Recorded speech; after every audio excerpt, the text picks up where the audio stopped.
welcome. It's a wonderful turnout. We're so glad you're all here on this slightly wet, hot, humid night. Surely the southern air is going to go away any minute now.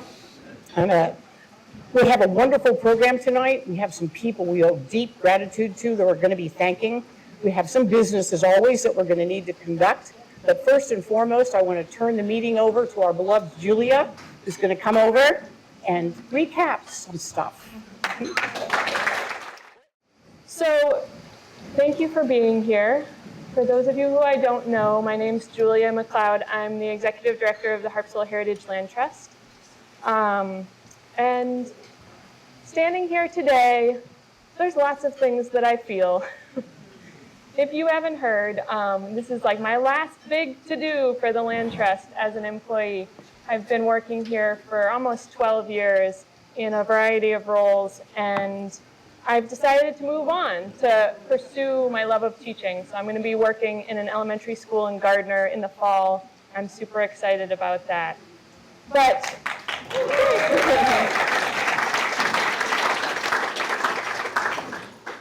I did want to say that I've always really loved this event, and it's always this sort of hot, steamy summer day, and we get to gather here together, and there's so many familiar faces and so many new faces, and we get to eat and chat and talk and connect, and then learn something new from a great speaker. It's really one of my favorite events that we hold, and it's really sort of a cornerstone of the summer. So it really feels really fitting that this gets to be one of my last things that I do with you all.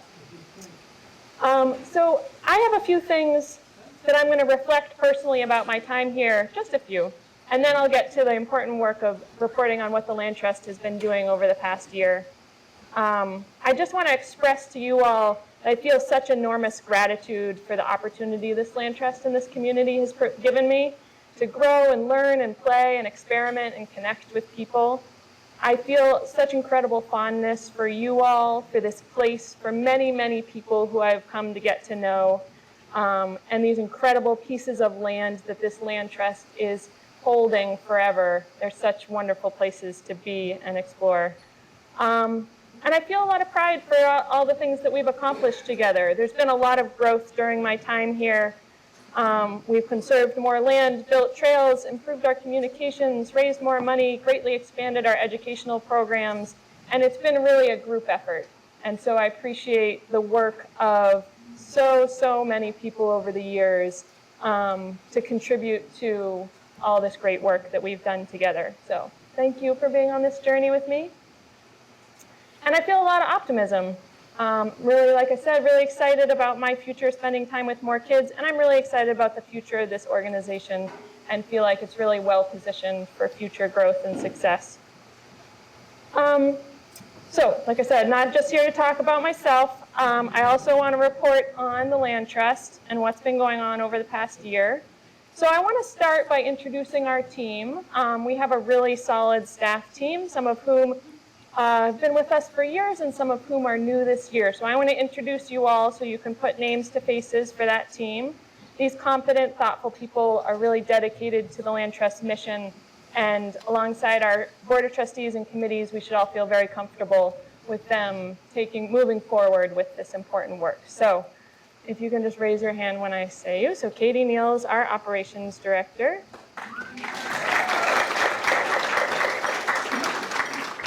Amelia Graham's our Development and Communications Director. Lindy Magnus is our Outreach and Education Director. Emma Bayless is our Lands and Stewardship Director. And then we have a couple of our seasonal staff here too. Naomi Lynch is our summer intern this summer. Super excited to have her. And Lou Pacone is our monitor down at Stover's Point Preserve in the summer. And in addition to this team, we have a group of 4 really fantastic summer camp leaders who are with us for the summer as well. So we have a really solid team. And like I said, along with a really solid and strong Board of Trustees and committees and volunteers, we're in a great position. So I want to review a few of the successes over the past year. So in the realm of land conservation, A landowner gifted us 27 acres of land on Great Island along the upper portions of Long Marsh, kind of near Safe Harbor Marina. It's an incredible piece of property. It protects that salt marsh habitat that's so important and will eventually host a trail system. We've named it the Salt Hay Preserve, and we're really excited to share it with you all. We're also working collaboratively with several other landowners who are interested in conserving their land. These conversations are always this combination of trying to figure out what the best strategies are for conservation, being patient with the process, and thinking about how these pieces of land can support and benefit the community. So we're always on the lookout for new conservation opportunities and always working on a few. See if we keep our power for this whole thing. On the realm of stewardship, we just completed the Anna M. Tondreau Preserve Trail System. So thank you to all the volunteers who put in many, many hours of labor to finish that up. We just had an opening celebration for that property in late June. If you haven't visited yet, I strongly recommend it. It's a great trail system, great piece of property. And then our volunteer stewards and our staff are kind of always out there doing stuff on our trails, making those places really beautiful, safe, and enjoyable places to visit. So thank a volunteer when you see them. The next area I want to talk about is just increasing the support for our work. So the HHLT is in a really financially strong position. And that's due to the support from many, many donors and members, including you all. And I want to tell you about two in particular that have happened this year that have been really, game-changing for us as a small organization. So first, I want to tell you a little bit about Susan and Scott Salka. So Susan is here tonight, so you can talk with her. They're super passionate about the Land Trust mission, and they're continually seeking ways to support our work. And so they came to us earlier this year. They pledged $200,000 if we could raise that same amount from other donors to support two things. One is our Special Places Fund, which is the fund that enables land conservation. And second, our Building Reserve Fund. We have very much outgrown our small office building, and so adding money to that fund is going to enable a future office expansion to support our work. And so here we are 5 months later, and so exciting to have completed that matching campaign. So that means raised $400,000 for those two purposes.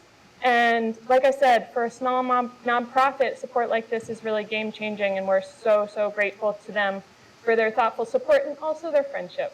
Just very, very kind people. Would you like to raise your hand? If you want.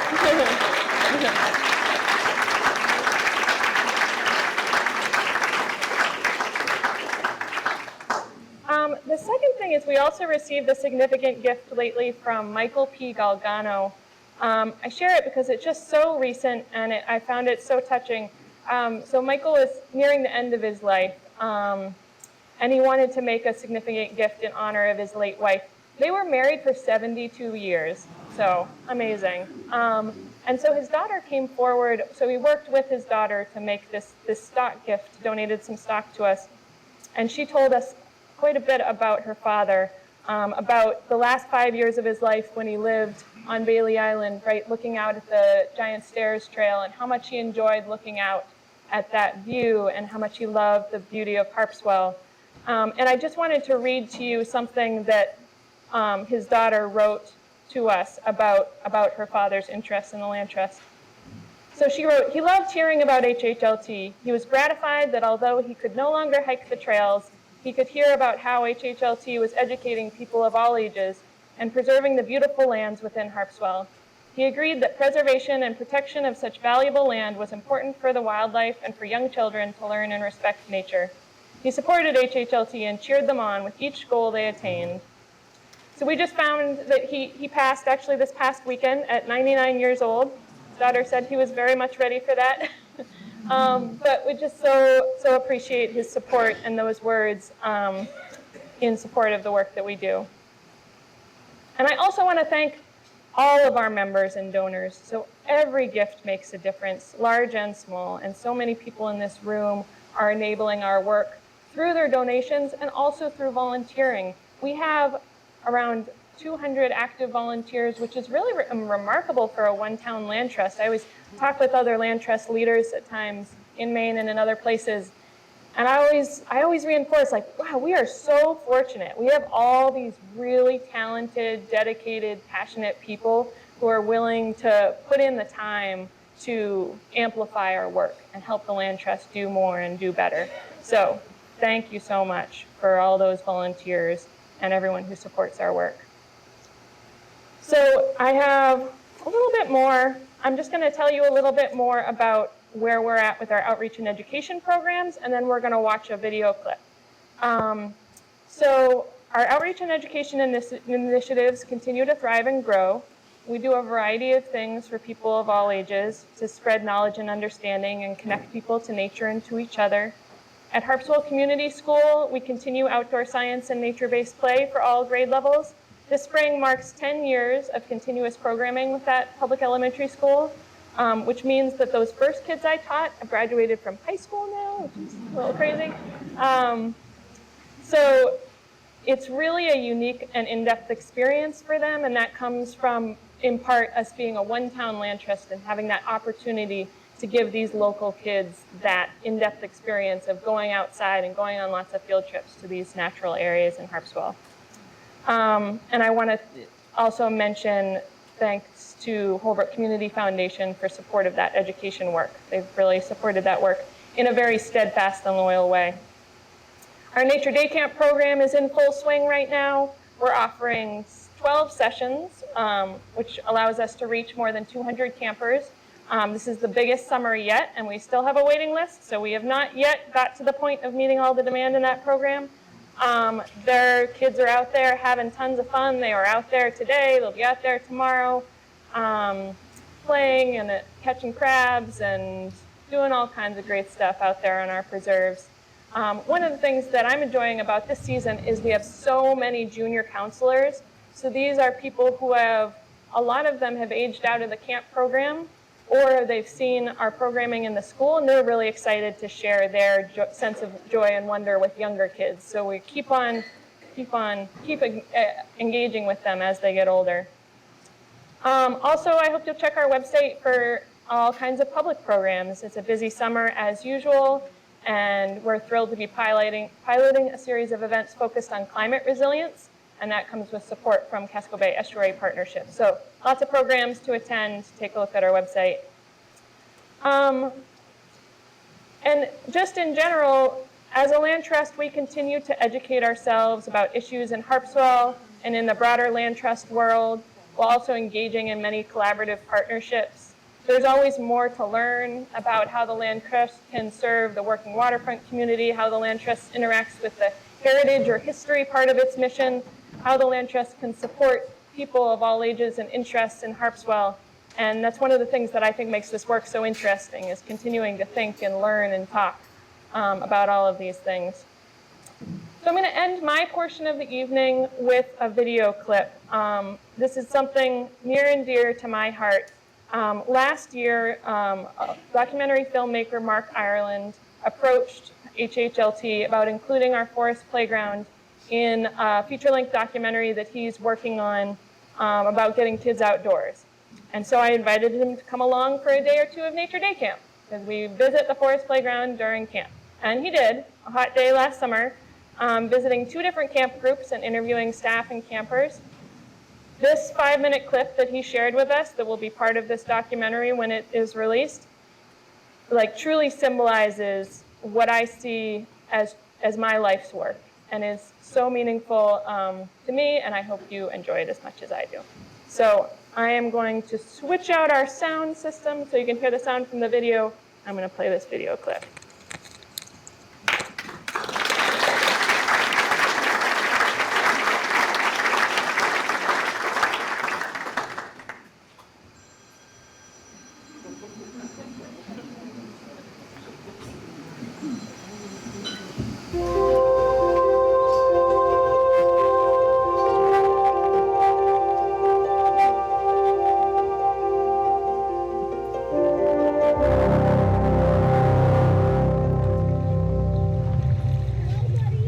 Our Nature Day Camp has been around since 1996. It's really focused on connecting kids to nature, hands-on exploration, exploring all the different habitats that Harpswell has to offer, and giving kids a fun, enriching, safe, and exciting outdoor experience.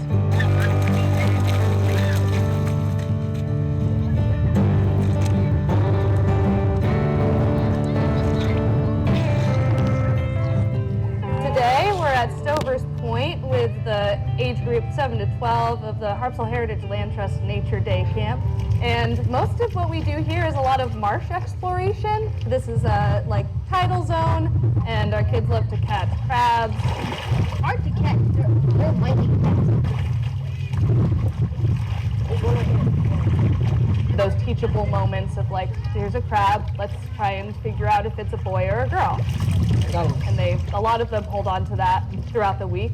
So we do a lot of just in the moment kind of exposing them to some of the science behind the things that they're curious about. Which one? Some cool ones. So we're at Hackett and Minot Trails where the forest playground is currently set up. Guys, everyone get a turn. And we take the kids out on a little hike and we go out, we do some imaginative play, we do some exploration play. Oh, thank you, sir.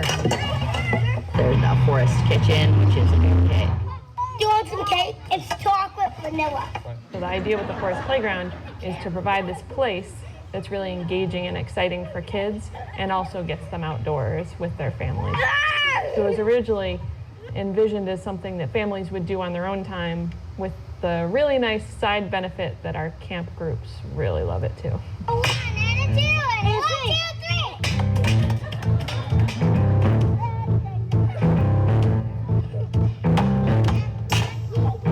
You need a hand? Oh, you got it.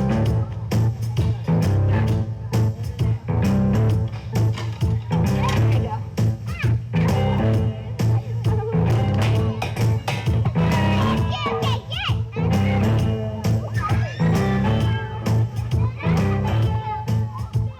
And it's apple pie with bananas in it.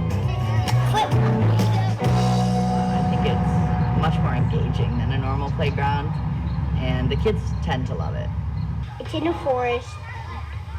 More animals you can spot.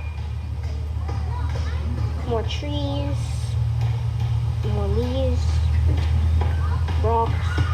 Pebbles. Stones. Small things. There's lots of fun things to do. Do you like being outdoors more than being inside? Yeah. Why? Because there's clean air and fun and animals. Play many instruments, mostly pots and stuff, and kitchen equipment. And read a book. Looking for live animals in this moss. They live in moss. This book is called Sylvia Rose and the Cherry Tree.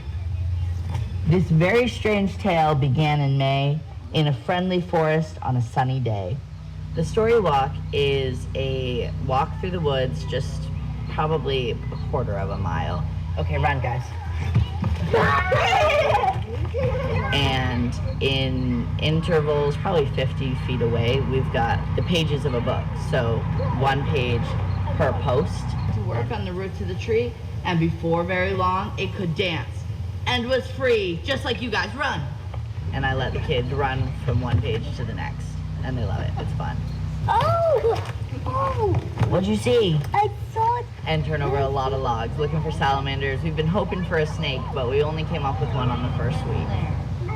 Watching kids during these camps, it's moved me to this place in my educational philosophy that I really believe that kids need and benefit from free play outdoors.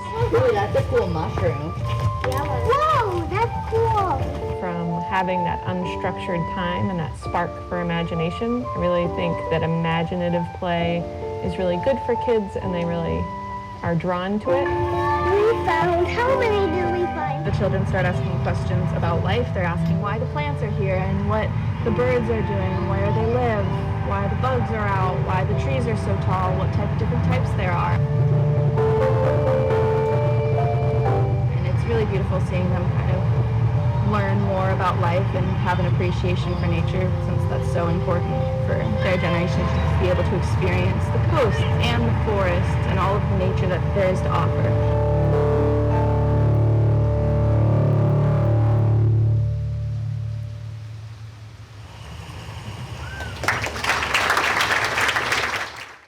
Now to the business. First and foremost, I was thinking about what Julia said about how much we've grown during her time here, and beginning all the way back to Reed. I just want to take one moment. How many of you stand up if you volunteered for this organization ever? Yeah, that's what I figured. Thank you. Before we get into our elections for our returning trustees, our new trustees, and staff who are leaving, I do want to thank, we're losing a couple of members this year, and it's a big deal. And I don't know if there's a tradition here that when a trustee finally steps off the board and retires, and we give them a cup to drink their coffee out of. I'll show you. Only for retiring trustees, so that every time they drink in the morning, they think of us and wish they could do some more.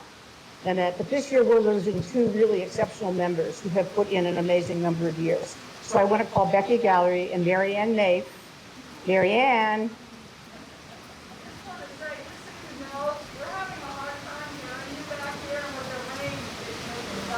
We'll turn up the volume, thank you. And anytime you can't wave back Christine, you and Emma will go woo and let me know. Mary Ann, Becky.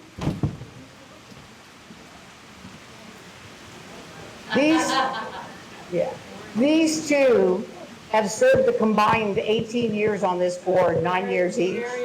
We'll get there, we'll get there.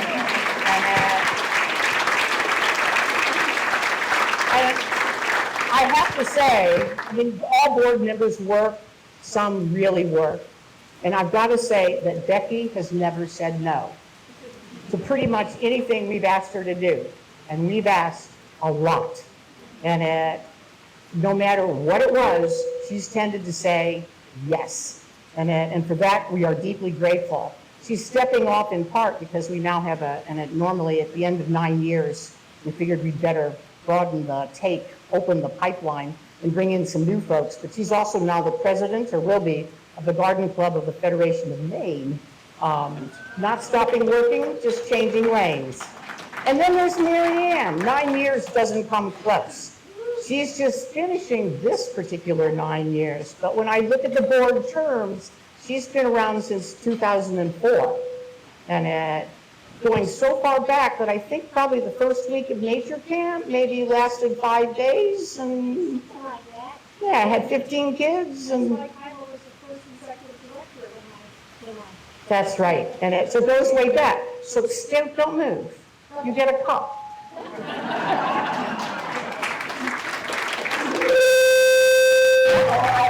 did. And you get a cup. You're welcome. But you also, courtesy of a board that loves you, staff who are grateful, and hang it sometimes beautiful and admire. Thank you. Thank you all.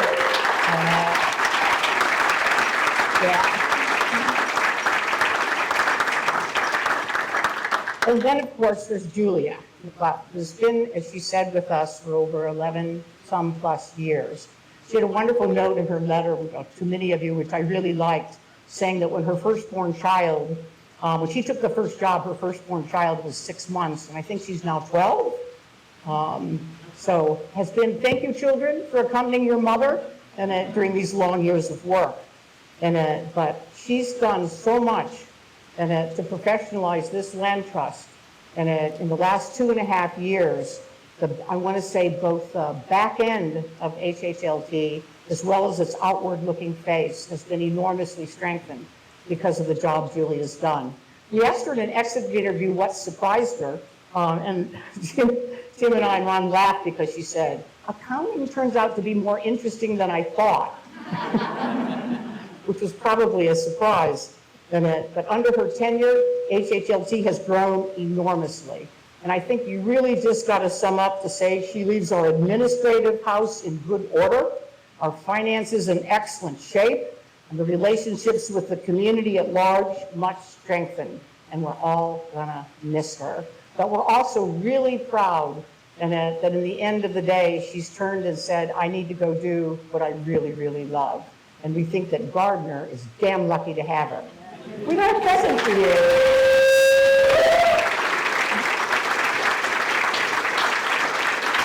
This was chosen with considerable care, rather loosely wrapped, so you can. So, so you can hang and remember.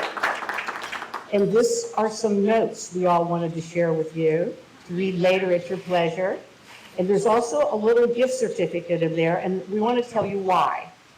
We're going off to Virginia to a place that Andy loves in the summer. It's going to be really hot. So there's enough in there for maybe an obscene amount of ice cream, a cold water park, whatever's going to work. Thank you.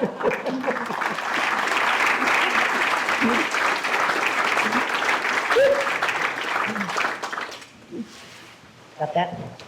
Okay, work. This won't take too long. We've got a fascinating speaker coming. The nominating committee did a really excellent job this year. Worked hard, and I don't know if many of you noticed, but we did something new this year, which is really exciting. An idea was brought in by our staff who attended the Landmine Alliance Conference, and where there was some interesting suggestions that board recruitment should be more open than many organizations do it. And we did a sort of quasi attempt to do that this year for the first time, and publicizing that we were looking for new board members. You've got to really end asking them to fill out a fairly complicated form to show interest and come in and have some conversations with the nominating committee. It opened up the pipeline in ways that were unexpectedly wonderful. We're really glad we did it, and I think we'll repeat it again. I think we have at least 16 people that expressed strong interest, came through the process and said, I'm here. Some said, I can't be on the board now, but I'm really interested in your committees. That's really exciting, because any board has a slight tendency, which I certainly understand, to keep turning to people like Becky and Mary Ann and going, you're great and don't ever leave us.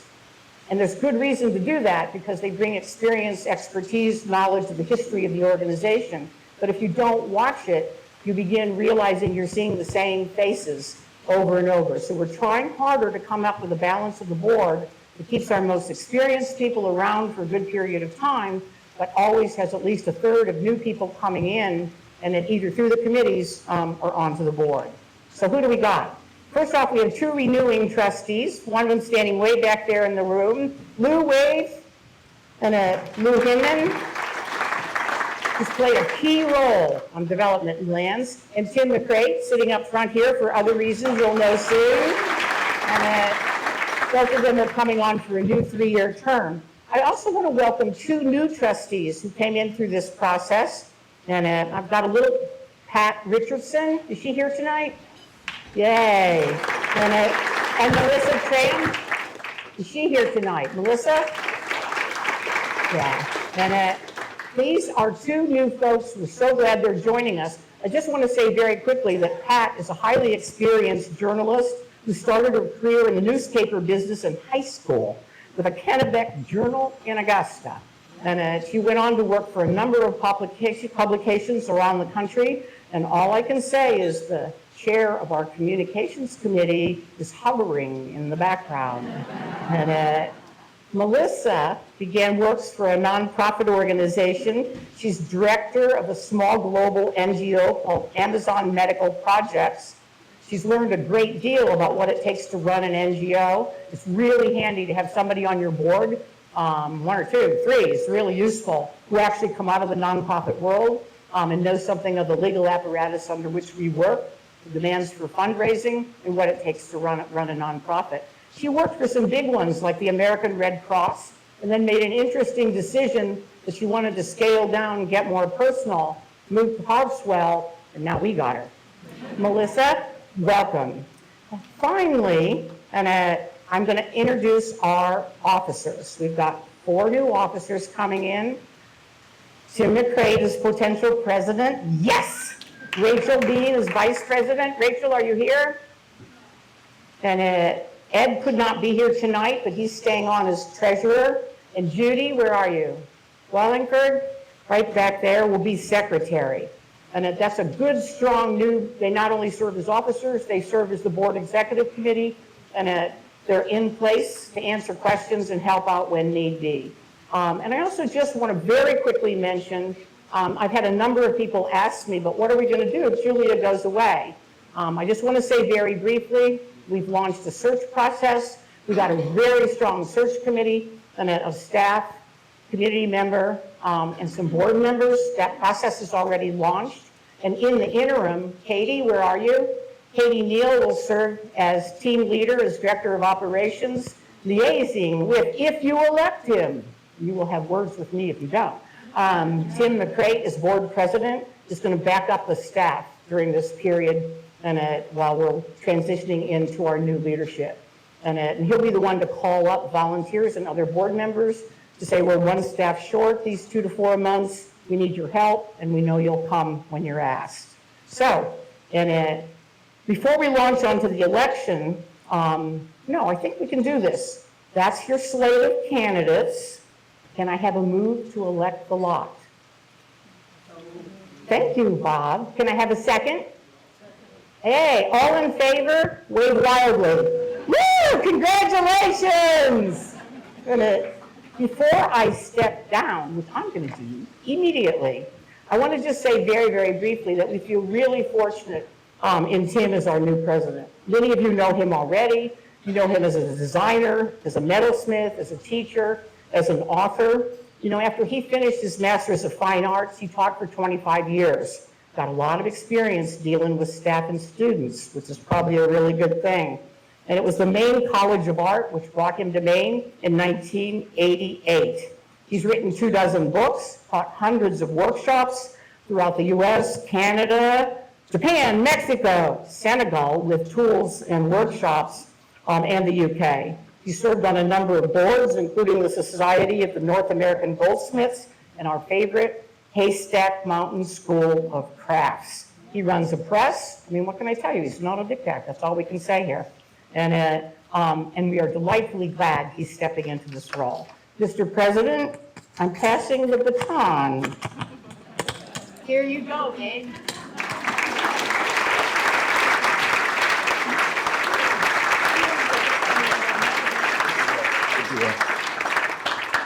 This is a really little baton. I'm thrilled with the challenge that I face and so excited about the partnership that we have with all the people around us, the staff and the trustees, and basically everybody in this room. If it weren't for that, I'd be more scared than I am. My job tonight is to introduce our speaker, so I really like this job so far. Malian Dana Bryant is a tribal leader, the ambassador of the Penobscot Nation, and president of the board of directors of the Wabanaki Alliance. She represents the Penobscot Nation to local, state, and federal governments and helps shape and advocate for policy. She also does educational research and relationship building with many different organizations and individuals throughout her ancestral homeland, now called Maine. She has a BA in political science from University of Maine, Orono, and an honorary doctorate in law from Colby College. She's co-chair of the Permanent Commission on the Status of Racial, Indigenous, and Tribal Populations, as well as the Maine Climate Council Subcommittee on Equity. She sits on many boards and organizations with missions she is passionate about and collaborates with Upstander Academy. She loves reading, writing, walking her dog, Olive, and spends her free time, although I don't imagine she has much of it, with her husband Lloyd and their 3 daughters, Carmela, Layla, and Iris. Malian believes in leading with love and advancing equity and finding shared humanity. It's a real honor to have her here tonight. Please help me in welcoming Malian Dana Bryant.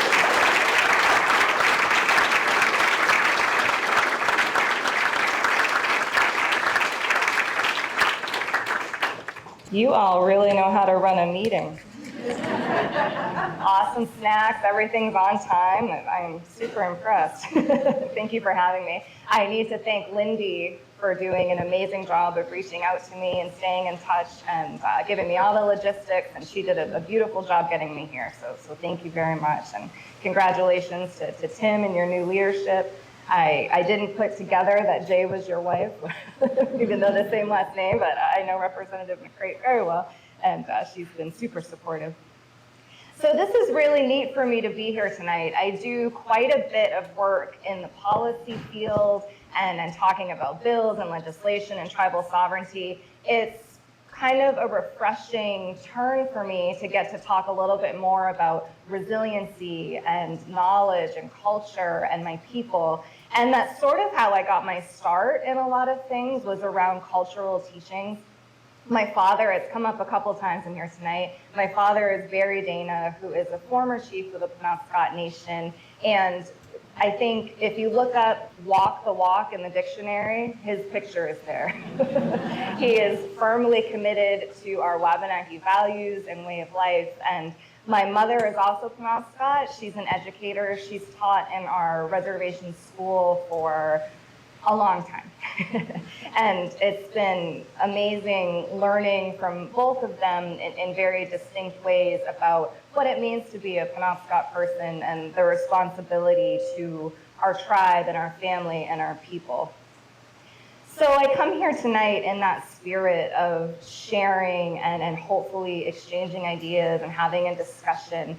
And I always think back to my childhood when I want to talk about Wabanaki wisdom. I grew up until the age of 7 in Dedham, Maine. So before my parents were divorced, we didn't live on the reservation yet. And it was really important to both of my parents that I know who I was and that I was very secure in my identity as a Penobscot. I was absolutely the only child in that school named Mullion. I looked different, I felt different, and sometimes that causes anxiety in kids, I think, when you're kind of the odd one out sometimes.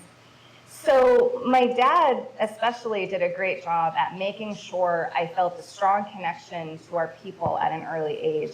And I'm going to share a story that he shared with me as a young child, and we tell it to a lot of our children, this story. It's from a set of legends that our people told throughout the generations. So when I approached this talk, I thought about the main philosophical difference between Indigenous people and other people and how we view land is kind of stewardship versus ownership. It's being in relation to the land and taking care of it and being connected to it versus this idea of conquering or owning or overtaking. And I think that a lot of the trauma and the dark times in my people's history comes from that clash of worlds. And maybe it was easier to dispossess us of that land because my ancestors didn't view it in the same way. It was more about a connection. So also, a lot of our culture and values are not written down. They're passed down in an oral tradition, and our languages weren't written down, and so we collaborated with scholars much later on. And I'm so thankful that we did, because we have these beautiful written dictionaries now. So that's a good coming together of worlds. So this story I'll start with, I think, speaks to some of that connection. So my dad used to take me on these walks to this little brook in Dedham, and we would see a lot of wildlife and we would see a lot of frogs. So he took this opportunity to tell me the story of the frog monster. And this is an ancient story found across the tribes in Maine. And the story starts with a village of people, and they live on an island in a river, much like the Penobscot do today. And one morning they discover that the river is gone. It's all dried up. There's fish flopping around, the animals are confused, and the people panic, right? Because this water is their life source. It's hunting, it's fishing, it's drinking, it's recreation, it's washing clothes. It's everything for the people. So they all get together and they send a scout up the riverbed to see what happened to all the water. And the scout comes across this enormous heaving mountain with water kind of coming off of it, and it's making grumbly noises. So the scout kind of yells, "Who are you? What is this? What's going on?" And this mountain starts to shake. and it opens 2 enormous eyes and a big gurgly mouth, and it's a huge frog monster. So as a child, that's scary. And the scout says, why are you in the riverbed? Where's all the water? And the frog monster laughs this evil, gurgly laugh, and he says, I drank it all. It's all gone. So the scout goes back and informs the people. So the people get together, and they decide that they're going to call upon a figure in our legends named Gustave.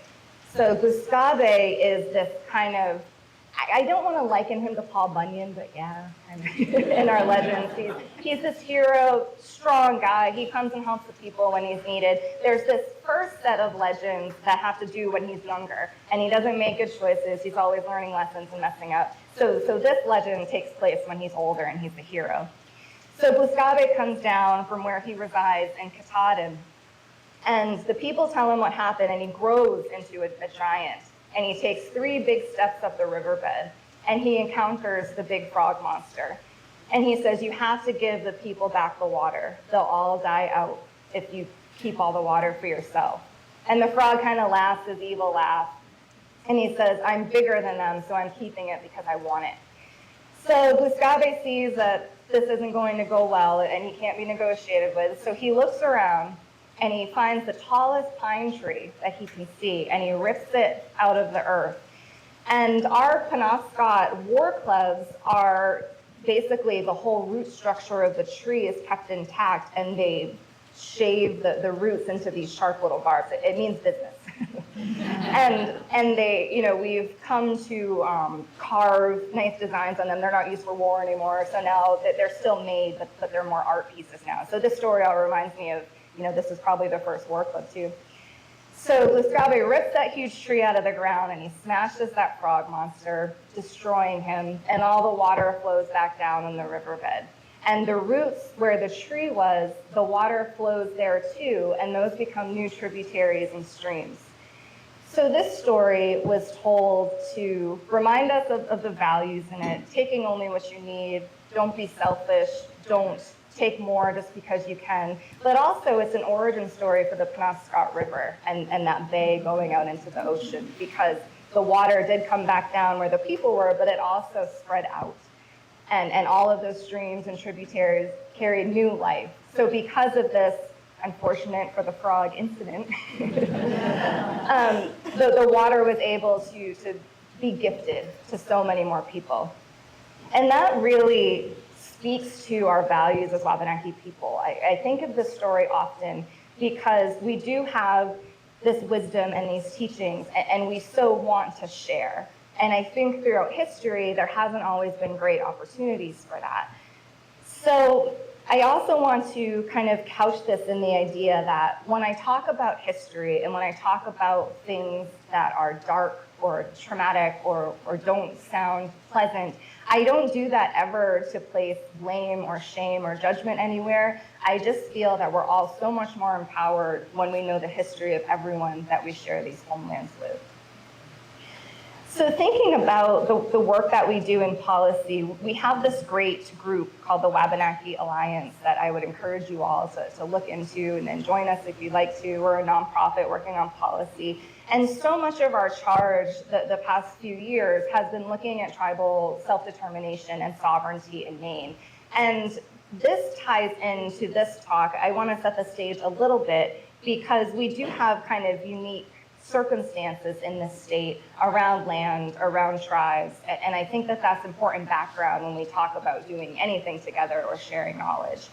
So if we go kind of way back, the Wabanaki on these homelands, there used to be upwards of 25 distinct tribal nations throughout this land that is now the state of Maine, and now there are 4.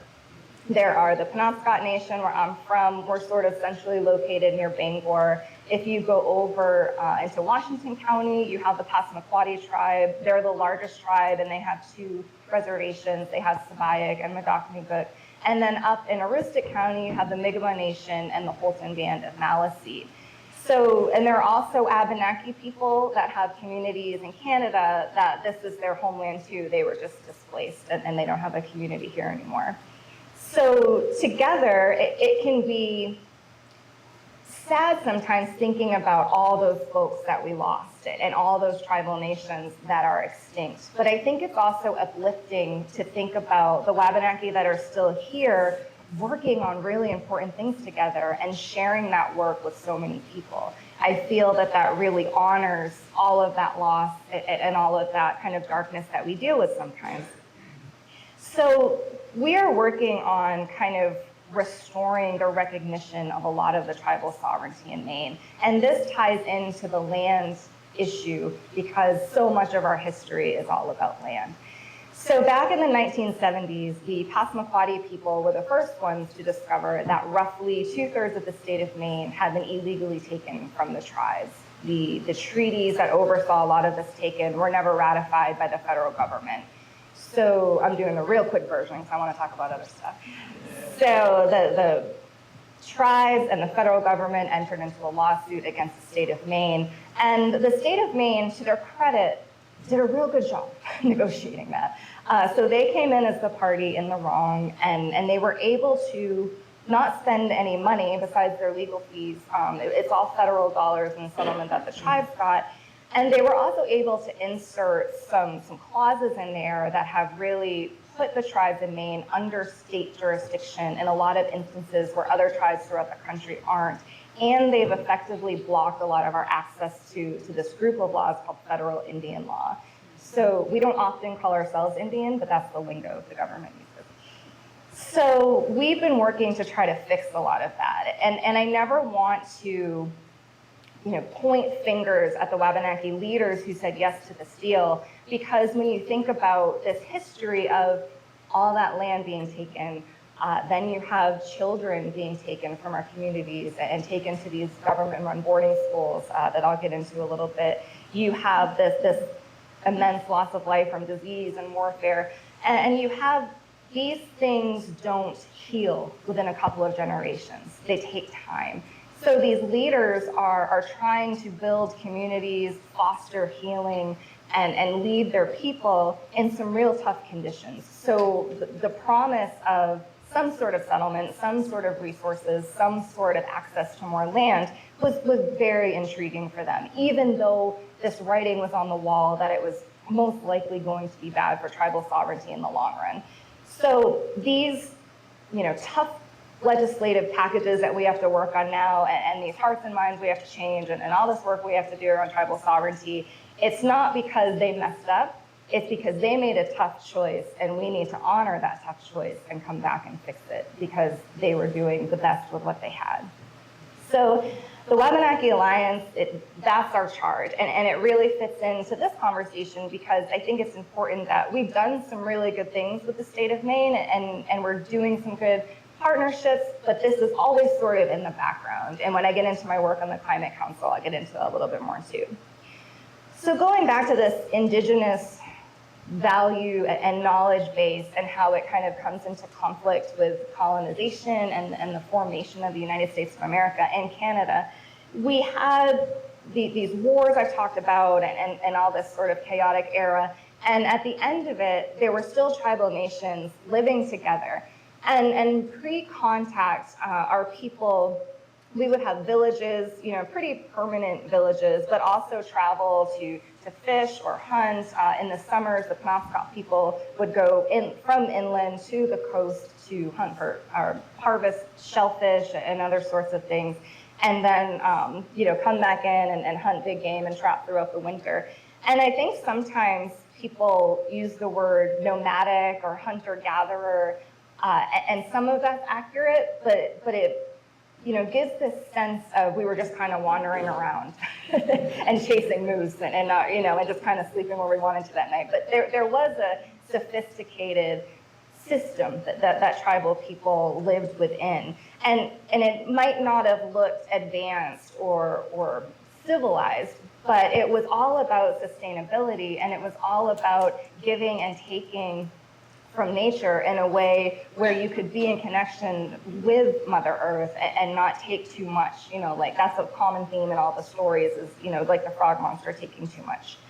So the federal government, after some time, realized that these tribes weren't going to break up. They weren't going anywhere. Tribal people were still very much, a thing, and living in our families and our values.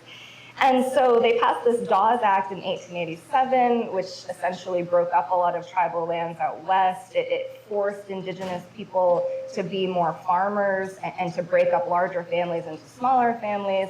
And that didn't go well because it wasn't in the sort of indigenous way of living. We really weren't farmers in a lot of places. It was more, the lifestyle I described. So around this era, we also had this assimilation policy around children, where the government would take children as young as 3 from Native families, put them into government-run boarding schools, and the mission was kill the Indian and save the man. And this happened to tribes in Maine. I have relatives that went to these schools, and I just turned 40, so it's not ancient history. And it's sad history, and I think it's okay to sit in that and feel that, but we have to come together and we have to acknowledge it, and we have to understand where we're going from here. So when I talk about the work we do in all spaces, we're coming in with folks who remember all that stuff, who think about all that stuff, who are trying to heal as nature tries to heal. And there's sad things about that, but I think there's a lot of hopeful things too. I think the fact that our people have survived throughout all this time means that we're good at it. And it means that we've used these skills a lot. And it means that we've really, climbed to places, and now we want to be heard and seen and talked to, and we want to share. So I'm happy to be doing that. And I want to shine a light on some of the work in the Climate Council and some of the things that tribes are doing right now around climate resilience work, and sort of how that's going, and thinking about this notion of community land management and preservation. And I think it's really neat to be doing it with a land trust community. I don't know that I've ever addressed a group like yours before. So I think it's very timely and good for us to be having this conversation. So the work on the Climate Council has been interesting. In my role as ambassador, the governor asked me to serve as a tribal person on the Climate Council. And a lot of that work has been super uplifting. And I think a lot of people have anxiety about these challenges that we face together, and tribal people are certainly no different. And it makes me think about the movie Don't Look Up. Have we seen that a couple years ago? So I don't want to ruin it for anybody, but it's basically, Leonardo DiCaprio plays this professor, I believe it's a scientist, and his team discovers that there's an asteroid coming towards the Earth, and nobody will listen to them. And I won't spoil the ending, but it's a metaphor for climate change. It's, we're all at risk. It's a threat to all of humanity, so we need to get over our differences and come together around it. When I think about that movie, I think that guy trying to go to the president, trying to be heard, was a man with a lot of privilege. He was in a great profession, he was wealthy probably, and people didn't listen to him. So think about, marginalized folks who have sort of historically been silenced and trying to bounce back from a whole lot. It's extra hard to be heard. So I don't take any of these opportunities I'm given lightly, for sure. And I really stand on the shoulders of everyone who has been screaming for years to be heard and talked to about this stuff. So, we went through the process of the Climate Council, and there was this need to do some engagement with tribal communities. So I got excited about that, and nobody from tribal communities got excited with me. Like, nobody. It was during the pandemic, so I tried to do a Zoom event, nobody showed up. I'm, kind of looking silly in front of Hannah Pingree, So but I thought about it, and it's like one sentiment from one of the groups we tried to engage with, an Indigenous woman said, they took all our land and destroyed it, and now they want to ask us how we feel about it. So I had to kind of back up and say, okay, in all relationships, there has to be sort of trust and understanding and truth. So that might be hard work, and it might take a little longer, but that's work we need to do. So we've been trying to reframe this. We have a couple more folks involved. Dr. Darren Ranko, who's a Penobscot citizen and just rock star in many different arenas, works at the University of Maine. He's been involved in working groups, and this Passamaquoddy young woman named Jasmine Lamb, actually started a climate resilience group for the Sabayak Reservation.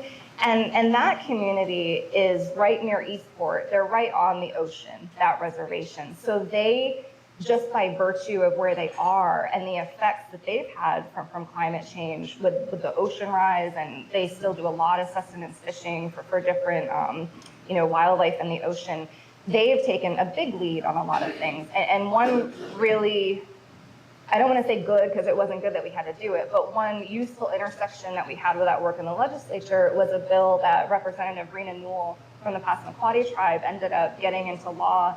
And this was around, they didn't have clean drinking water at Sabayak, and they haven't as long as I can remember. My older daughter's father is from there, and I remember 20 years ago being there, and their water is brown out of the faucet, and it's still that way. So this goes back to a lot of things in the 1980 Act. They can't properly interact with municipalities around them. They can't have their own well, a lot of drawbacks for them. So Representative Newell worked very, very hard stewarding that bill through the process, got Governor Mills to sign it, and thankfully they should be on their way to clean water. But they're, by virtue of those difficulties, they've taken a big leadership role that they're looking into community solar and window inserts and weatherizations.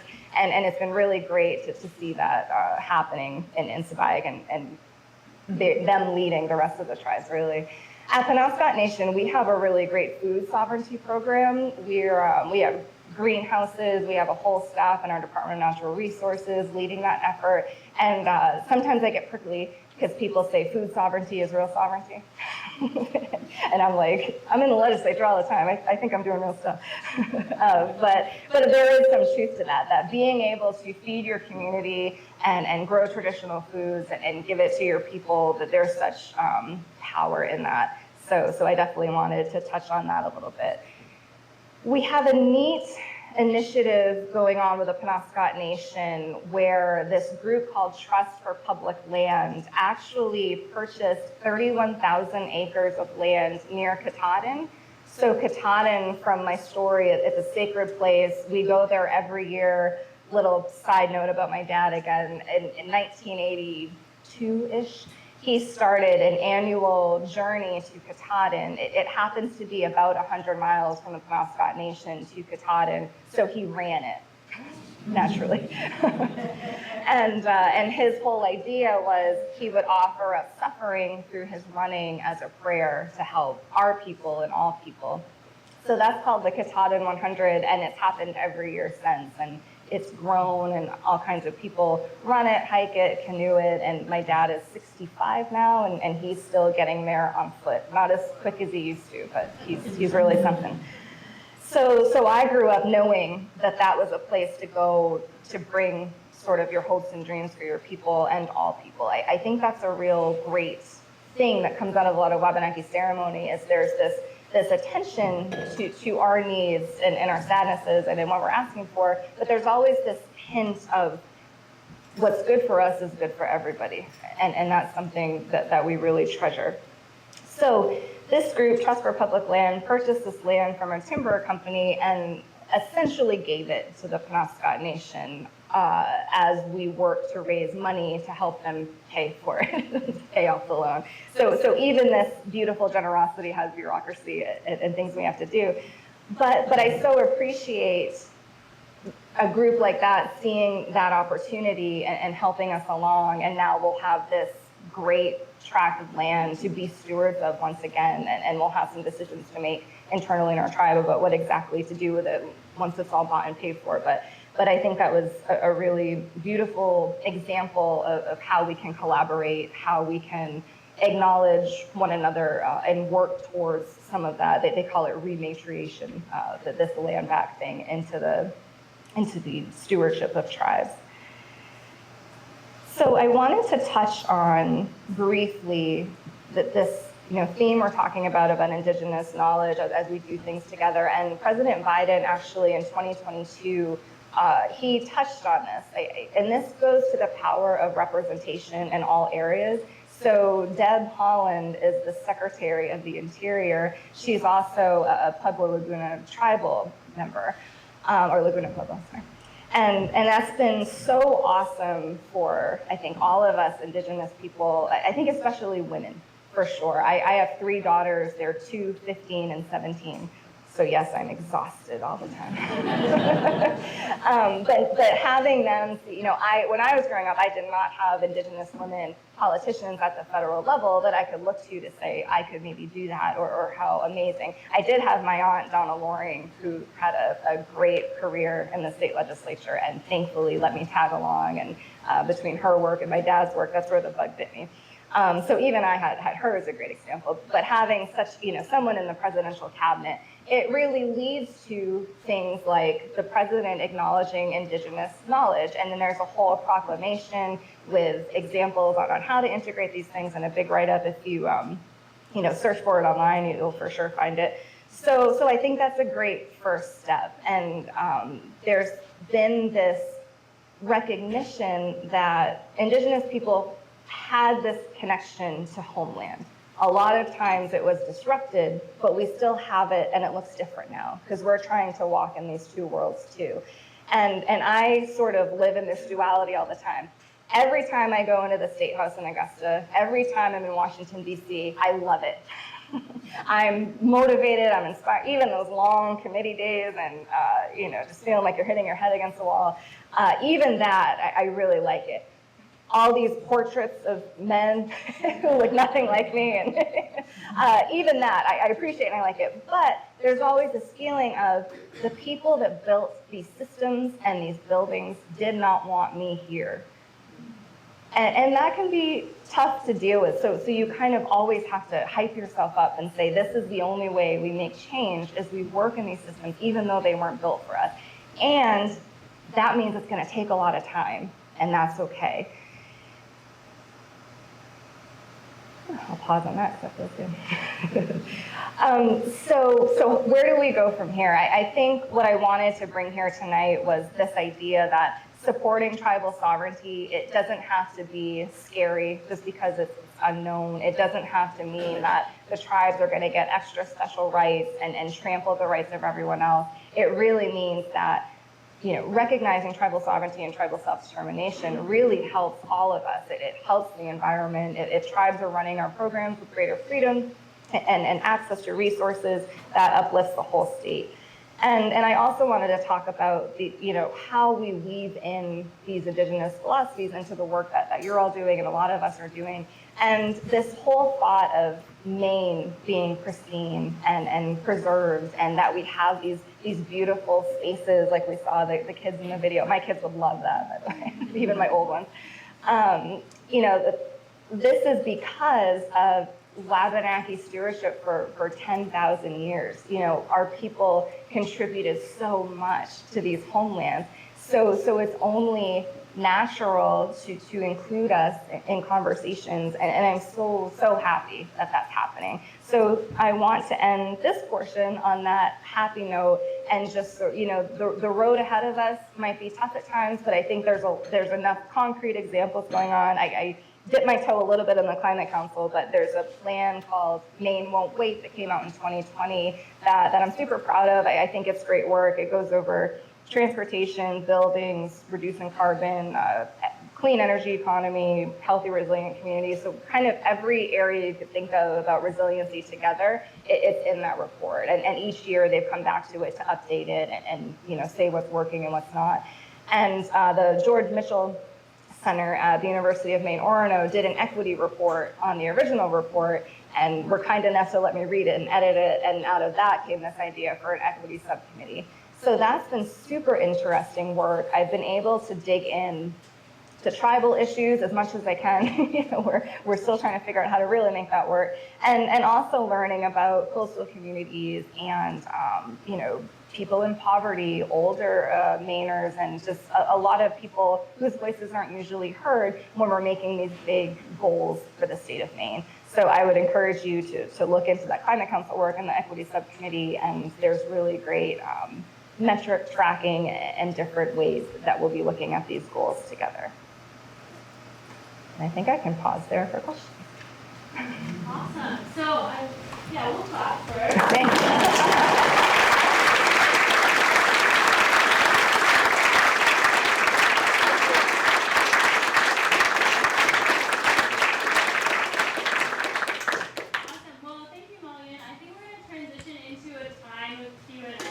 So I will get us started if that's okay.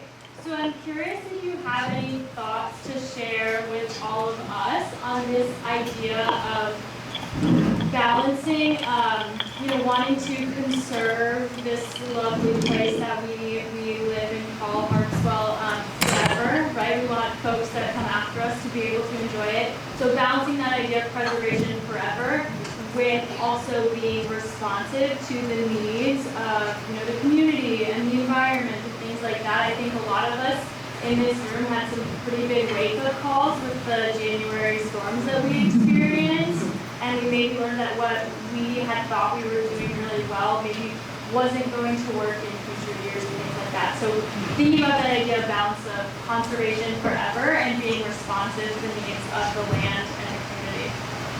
Yeah, if I had a perfect answer for that, I'd be rich, right? That's what we're all looking for. So I think those storms were a wake-up call for so many people. So we did this thing with our ARPA money from the government that the tribe did. We got all of our elders, people over 55 are elders in the tribe. It doesn't seem that old, but we bought them all generators. A lot of folks are on oxygen and really can't afford the power going out. So when those storms happened and our power was out for 4 days, I walked around Indian Island and there was just this roar of generators, right? And the smell and the fumes. And I thought, like, our collective climate change brought these storms, and now our reaction to it is making it worse, and we're polluting. So it's this cycle of, I think we were all right there. So I was thinking about this question and this push and pull, and something I really like about the Climate Council plan is looking at what we already have and what we're already doing. So I would love to, thinking about housing, for example, and affordable, sustainable housing. I think there's probably already so many spaces that are developed, and maybe we rezone shopping malls that aren't being used anymore. Maybe we get creative. I think as human beings, we need to come together to meet the needs of other human beings. And when I talked about that connection, that initial philosophical thing I posed, I think the indigenous people's connection to the land was also to each other. And I think that that's missing in so many of our decision-making spaces, is thinking about the needs of human beings, even if they're unhoused, even if they're having hard times, even if they're addicted to drugs. If we have the resources already in the programs, we need to burst through those silos and come together to find solutions. And I bet you we wouldn't have to develop a bunch of untouched land if we really made some tough decisions and got folks into these spaces already developed. So that was sort of my initial thought on that, and bringing in, and the Climate Council recommendations, a lot of it is about weatherizing buildings and just, doing simple things already, utilizing federal resources. So that's my best stab at how to do that. And it's definitely, I think it's an ongoing process, and we're going to get more of those storms, right? So it's a reality. That asteroid is right there. So we'll be needing to think of it. Gina might have our next question, and then we'll kind of raise hands from there.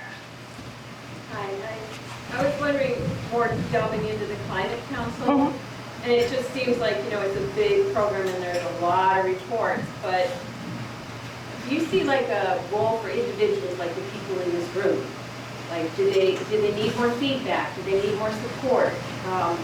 Are there things people can be doing on an individual level? Yeah, for sure. I think reading the report's a great start. There's a great executive summary, so you don't have to read the whole thing. there is a condensed, so you don't have to dive right in there. And then the meetings are all public, and they're fairly well advertised. And I think weighing in on any piece of it is super important, especially you all, where this is your area of expertise, and you're thinking about these things a lot. So much can be gained from knowledge from all Mainers, from every corner of the state. And, definitely legislation is often at play, parallel to the workings of the Climate Council, that the Governor's Office of Policy Innovation in the Future, who Hannah Pingree chairs that, directs that, and chairs the Climate Council. So that department's often weighing in on things. So I'm always an advocate for being involved in all levels of government, for sure.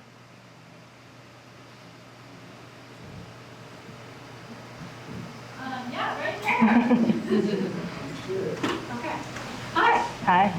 I'm very interested in how the young people are connected to the land and how you pass on the relationship of stewardship.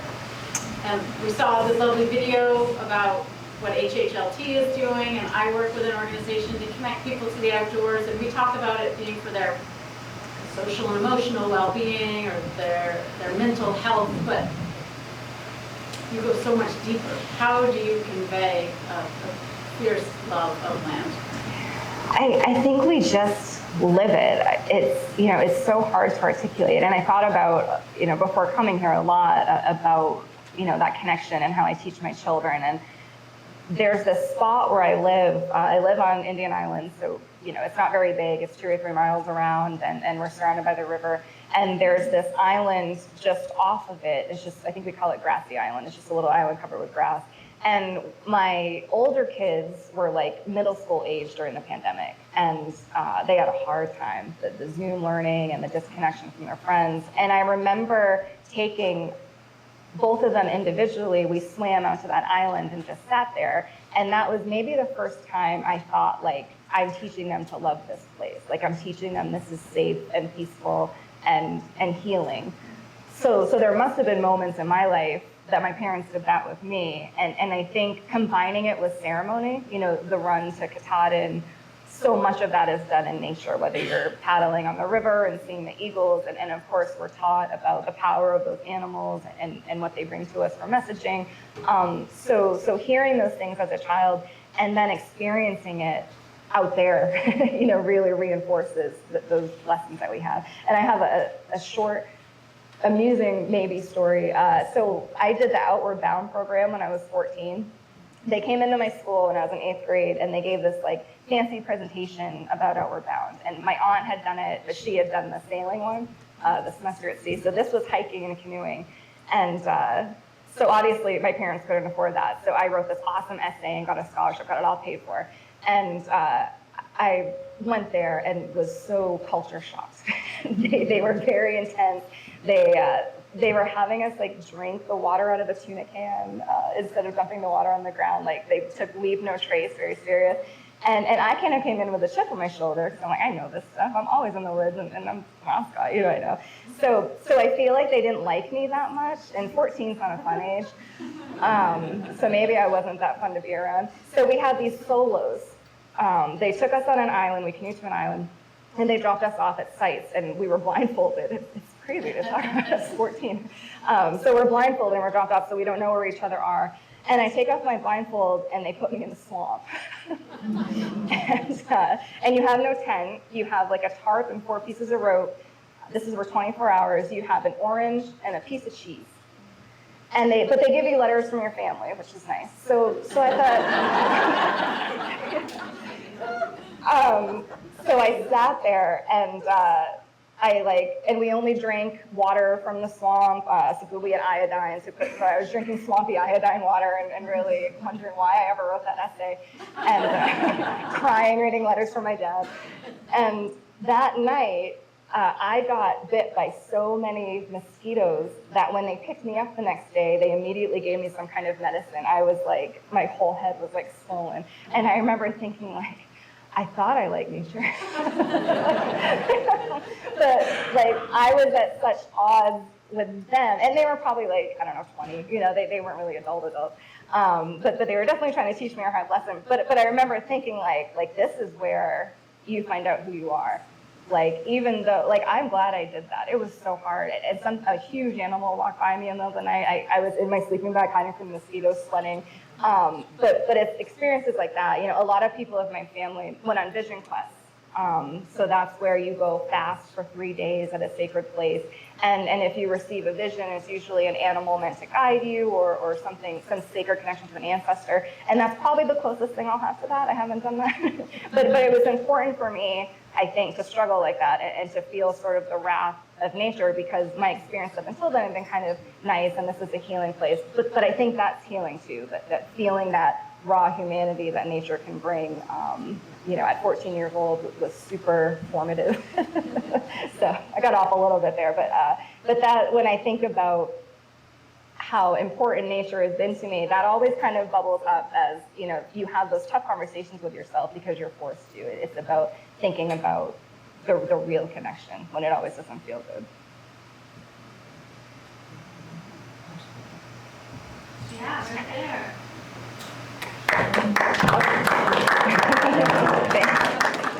Thank you. Mike? I think they were going to do another question. We got some more questions. Oh, we have more? Okay, I'm sorry, you seem so silent. All this information is brand new to me. It might not be the rest of us. And I'm wondering, are there other people like you out there telling the story? Yeah, so I got started doing this because my dad does this. My dad, you know, he was a former chief, and one of the reasons I got into this work was when my dad was the chief. I'll try to be super quick with this story, it's a long story.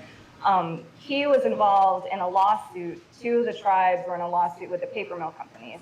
So the paper mills on the Penobscot River were seeking, they did a Freedom of Information Act request to the tribe wanting internal tribal documents, and the tribe said no.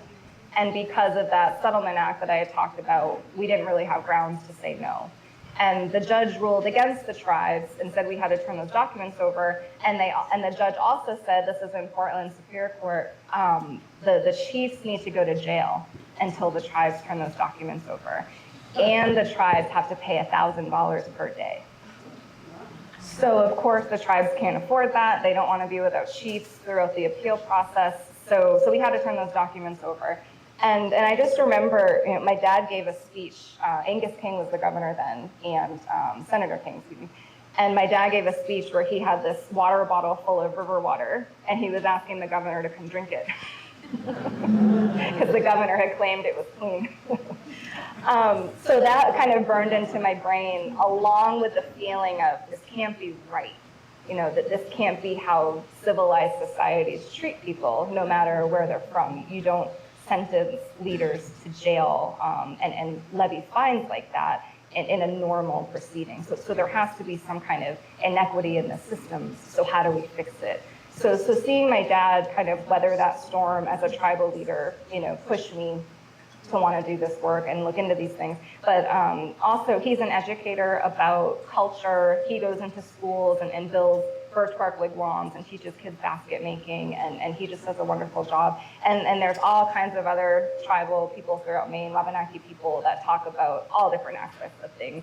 I think, you know, you talked about young people. Some of the tribal members most engaged in climate work are young people, because they're looking at this future and they're looking at, you know, the world we're leaving for them. So that gives me a whole lot of hope. And my older kids are definitely looking into that. And it's been cool to see Wabanaki people coming up across so many disciplines, science, attorneys, doctors, professors.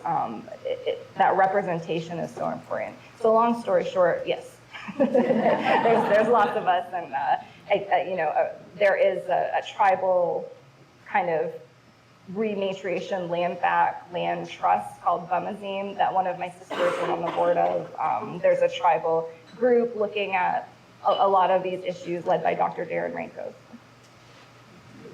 Yeah. Has Secretary Holland worked with the tribal councils at all in your efforts for more sovereignty with the U.S. government? She's definitely been in touch, and she's tried. She's visited us a couple times, and it's just so neat that she's in that role. But she, so we did have a federal effort looking at sovereignty, and that was with Congressman Golden put in a bill about allowing Wabanaki tribes to access federal Indian laws in a prospective way. So not really worrying about what happened since 1980, but from this day forward. And Senator King stepped in and kind of made sure that didn't get to the Senate. So that's where that ended. But she has been helpful, and you know, we've had some really great conversations with her around kind of easier things than sovereignty, but it's really great having her there for sure. Yes. I was really struck by your comment about walking into Washington, D.C. into the halls of Congress, and about the ways that was both exciting And there was also the realization of that these people actually didn't want me here. And I've been thinking a lot about the stories we tell ourselves as Americans, because we're once again going through a very hard period where we're fighting about the stories we tell each other. And one of the stories that don't get told very well in much of America is the whole story of the relationship between the coming of the colonists and its enormously complex interactions with indigenous peoples. Some states have done better than others. My husband and I lived in California for a while. It was actually mandated in the 80s that there was some serious attempt to actually teach that history. In other places, it's not. I'm curious where we are in Maine right now, because I didn't have children go to school here, as to what degree some realistic incorporation of this history is incorporated into our public school. Yeah, I'm so glad you asked that. There's a law in the books from 2001 that my great aunt Donna actually got through the legislature, and it's a requirement, not a mandate, because if it had a fiscal note on it, it would have died. So she basically got that through because it wasn't going to cost the state anything. So there is a law on the books that requires the teaching of Wabanaki studies in Maine public schools. And the Wabanaki Alliance, my organization, partnered with ACLU of Maine, Abbey Museum, and Maine Indian Tribal State Commission a few years back, and we did a research study on how schools were doing with it. So we picked some schools from kind of major areas and some schools that are near our tribal communities, and we didn't want it to be like a gotcha, like, oh, you're not teaching this, we caught you. We wanted it to be a snapshot in time of how are folks doing with this. And surprisingly, or unsurprisingly, not a lot of schools are teaching it. There are concerns about if they're going to do it right, what are the right resources to use. I think a lot of people, instead of doing it wrong, they just don't do it. So I think that's a good place to start a conversation. And thankfully, there have been a few pretty big developments since we did that study. The Portland Public Schools kind of repurposed part of the time of a social studies teacher, and through the vision of a Passamaquoddy mother who had kids in that school district, she partnered with them to kickstart this amazing Wabanaki Studies curriculum initiative. So they're just unrolling that like this summer. I think that they're really like letting everyone look at that. And it's got videos with tribal leaders and experts and educators, and that was a beautiful collaborative thing. There's also, during the pandemic, the Maine Department of Education starting to do these online modules for kids. They call them Moose modules. I'm not sure what it stands for. But they hired a Penobscot educator to sort of work on Wabanaki Moose modules. And she's done a wonderful job. And those are live and downloadable for folks. So there's a law there. And it hasn't had a ton of teeth, but I think we're starting to dig in. And it makes all this work so much easier, for sure. I mentioned the Upstander Academy in my bio because they do some wonderful work. They produced the movie Dawnland. I don't know if anyone's familiar, and they did a follow-up called Bounty that my family and I are in, and they have curriculums to go with each of those movies. So it's tough stuff to deal with sometimes, but I think even that hard stuff to learn is so empowering for everybody. And the more you know, the less kind of those walls come down, and it's just information. It doesn't have to make you feel a certain way. It's just more knowledge for you. Think about maybe 2 more questions. So now's the time to quit holding your questions.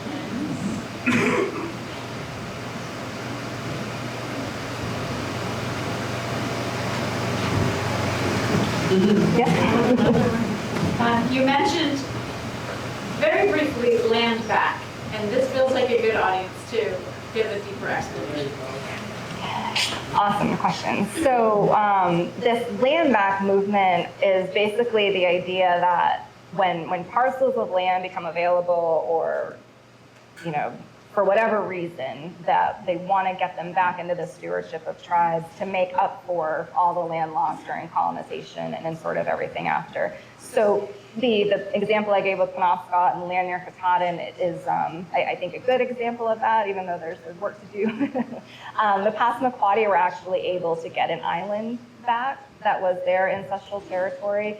And there's my good friend Ben Collings, who is a retired lawmaker. He's tried to put a bill in numerous times to have the state just start a commission of folks to review areas of land that might come up. so that at least we can talk about if there's tribal significance. And he wasn't able to get that bill through, but I think it's a good conversation starter at the statewide level anyway. But there's been a big push from different land trusts and different groups to have a look at some of these lands and maybe do archaeology studies and just see what the cultural significance is to tribes. And I think that I don't think you'll see tribes showing up like expecting land, but I do think, this whole state at one time was our homeland, and there's going to be connections to every single part of it. Sometimes people say, well, is this place more significant than this place? And I say, yes, it all is.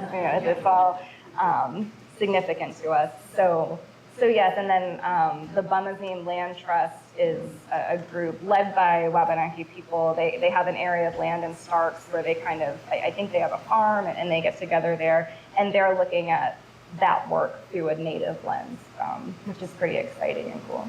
And then there's the First Light organization. I don't know if anybody's heard of them, but they're also doing this sort of work too. Stewardship is a word that's familiar to the land trust community too, and I'm not sure, maybe somebody here would define what stewardship means for HHLT, but it would be interesting to compare our definition to your definition. Yeah, I think, I kind of started the talk with that opposing ideology. I see groups like you all much closer to how we see things, and it's more of a caretaking and a connection and relationships than it is this is mine and I'm conquering. So yeah, I think we have a lot in common. I have maybe one more question back here. Brandon, if you still have your question. Actually, I was going to rise to appreciate what I've seen. I used to live in Belton. We would have this day of this kind of celebration. I can't remember the name of it now, but Maliaka. Maliaka Day. There would be a huge tribal drum, and the Wabanaki representatives beating on it, or the booth where the basket work was sold. And I just applaud that kind of presence in the community. But my question was going to be, I'll ask for a repeat, because I listen more slowly than most people speak. It's hard for me to receive what gets said. Would you repeat where the state of the legal status of Wabanaki and Bee tribes is in relation to the tribal units across the rest of the country? And you mentioned that the Maine legislature did not follow through with or have the same allow the natives the same relationship as they have in other states. Yeah, we have a different set of circumstances here, and I could talk about the Settlement Act for hours, so cut me off. So the Settlement Act from 1980, the state essentially imposed a lot of state jurisdiction over tribes, areas like natural resources, criminal and civil jurisdiction, taxation, different areas where other tribes throughout the country have the rights to govern themselves, just the tribal level and the relation to the federal government without so much state interference. But in Maine, because we agreed to that act in 1980, the state has a lot of say over us right now. We've done a couple legislative fixes to some of that. We've gotten some good bills through. We've restored some jurisdiction to our tribal courts. We've restored the Federal Violence Against Women Act in our tribal courts. We've gotten some taxation provisions. We've established a new collaboration policy with the state government. And probably the biggest area we still need to tackle is having the rights to federal Indian law. So right now, if a law passes at the federal level and it's to benefit tribes, the tribes in Maine can sort of act as if we have access to it until the state steps in and says, no, you don't. And yeah, it is pretty much how it sounds. So we tried to do this in 2015 with the reauthorization of the Federal Violence Against Women Act. So that act basically says, if a domestic violence crime is committed on native land and the perpetrator is not a tribal citizen, you can try that case in tribal court. So the Penobscot Nation geared up to do that and start taking those cases, and the state of Maine stepped in and said, no, we think that that impacts our jurisdiction, so we're going to use this 1980 Act to shut that law down. Thankfully, we worked with Speaker Talbot Ross and other leaders in legislature and got Governor Mills on board to make a statute in Maine law to have us have access to that law. And we were mentioned in the new federal version through our work with our congressional delegation. But there's a lot of other laws that we'd like to have access to. So there's been a real barrier to that with Governor Mills, with Senator King, and they proposed sort of a case-by-case thing like we did with the Violence Against Women Act, but the tribes, you know, we don't want to keep giving that power to the state. We would like to just have what other tribes have in the country. So I think the next chunk of our work will really be leaning in to that federal Indian law piece and educating everybody why it's not a bad thing and why it will help the whole state. Yeah, thank you.